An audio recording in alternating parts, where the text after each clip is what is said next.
Hello everyone, this is a paper 2, GCSE Higher Mathematics, sample paper. And I'm going to cover the exercise 18, which is finding error intervals of a variable. And also later on, I'm going to cover the topic recurring decimals, writing them as fractions. Let's start from the exercise 18. Here we have a formula with m the subject. M is equal to a fraction square root of s over t. The s is rounded to three significant figures, 3.47, and the t is rounded to four significant figures as 8.132. By considering bounds, work out the value of the m to a suitable degree of accuracy. So we need to find the bounds of the value m because the numbers s and t are rounded numbers. The starting point here is to write them as to find the error interval of the s and the t. So we start by finding the error interval of the s, 3.47. This is a rounded number, so we need to find the bounds of the s. And the s, because is rounded to three significant figures, we need to write the lower bound s. 3.4, we reduce the 7 by 1, we make it 6, and we add a 5 and make it equal to this one. This is the lower bound of the variable s, and the upper bound of the variable s, we write 3.47. We keep the 7 now and add the 5 at the end. This is the upper limit of the s. The s cannot take any higher number than this one. This is the upper limit. We also do the same with the t variable. And we notice here this is four significant figures. So we have three decimal places. So the t, let's start with the lower bound, is 8.13. We reduce the 2 by 1 and make it 1, and we add a 5. And the upper bound is 8.13. We keep the 2 and we add the 5. These are the error intervals of the s and the t. So what we need to do here is to find the upper bound of the m and the lower bound of the m. So we start by finding out the upper bound of the m and also the lower bound of the m.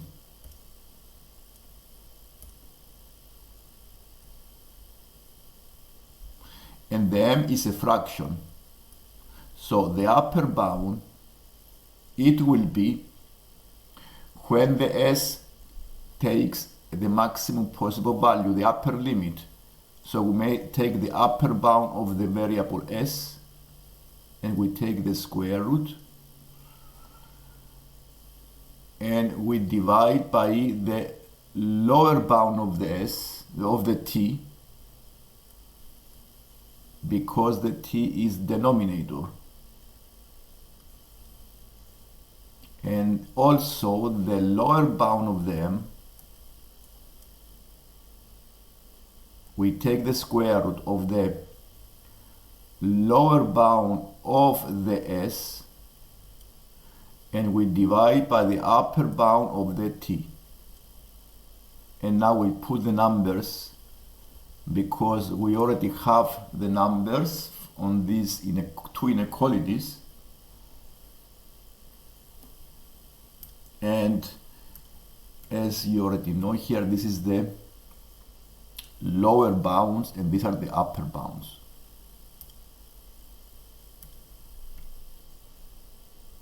So we put the numbers here. Fraction, the upper bound of s is the 3.475. We take the square root because the formula has a square root, and we take the lower bound of the t, which is 8.1315. The same thing we do with the lower bound of them, and we do exactly the opposite. We take the lower bound of the s, which is 3.465. We take the square root because the formula has a square root, and we divide by the upper bound of the t, which is 8.1325. All we need to do next is to do the calculations and find what are these values. What are the values of the upper bound of the m, and what is the value of the lower bound of the m. So we take the calculator and we write the numbers as we see them on the screen, and we put also the formula on the calculator so we don't need to repeat the formula. And the calculator here says that it is 0.229248. Now I repeated many decimals because later on we are going to decide about the degree of accuracy. So we also do the same with the ml.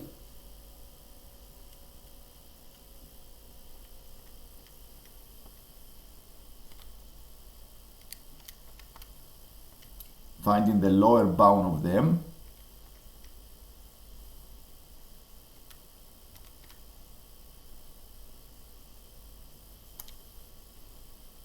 This is 0.2288903. Now to find the value of them to a suitable degree of accuracy, and we need to decide here what is the rounding we can do so the two numbers are the mu and the ml become the same number. What type of rounding is this one, that the upper bound and the lower bound become the same value?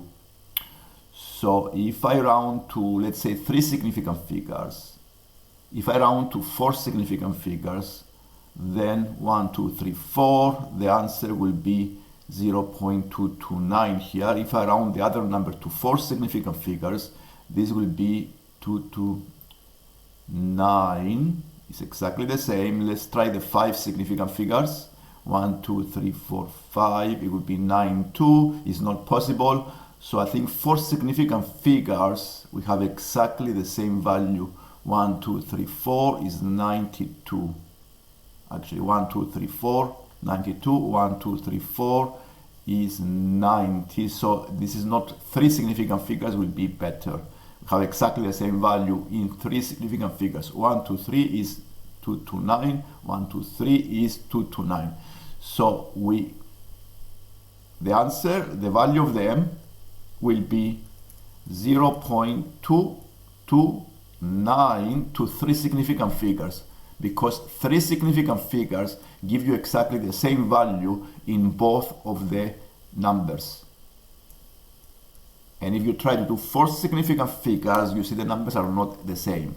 Significance, yes, so you write m is 0.229 to 3 significant figures. This is the type of rounding figures that we have exactly the same value. And now let's go to the number. The next exercise is number 19, is to prove algebraically that the recurring decimal 0.25 dot has a fraction, the value of the fraction 23 over 90. This is a standard method we follow for all of these recurring decimals. So it's a good idea to follow this method every time, and then you find exactly the answer. So you write x to be the 0.25 recurring, then you times the x by 10, both sides. You times the equation by 10 until you found the recurring decimals in the same place value. Okay, so what we try to do is to times this equation by multiples of 10 until the recurring decimals have exactly the same place value. So we times both sides by 10, so this gives you 2.5 recurring, and now you see that the recurring decimals do not match in these two equations. So we need to keep multiplying by 10 until this occurs. So this is 100x is equal to 25.5 dot.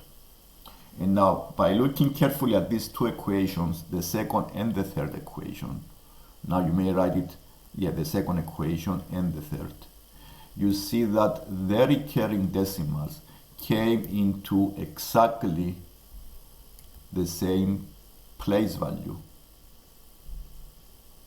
This is the place value, is the tenths, and I managed to make them in one column, which means under subtraction now I can make them 0 and get rid of the recurring decimals and simplify the equation. So the next thing to do is to subtract the second from the third, and then we have 90x is equal to 25 minus 2 is 23. Dividing by 90 is 23 over 90, and that's the fraction I wanted to find from the beginning. This is the end of this exercise. We answered this question. If you like the video, please subscribe and like the video so you can see in the future more videos like this one. Thank you.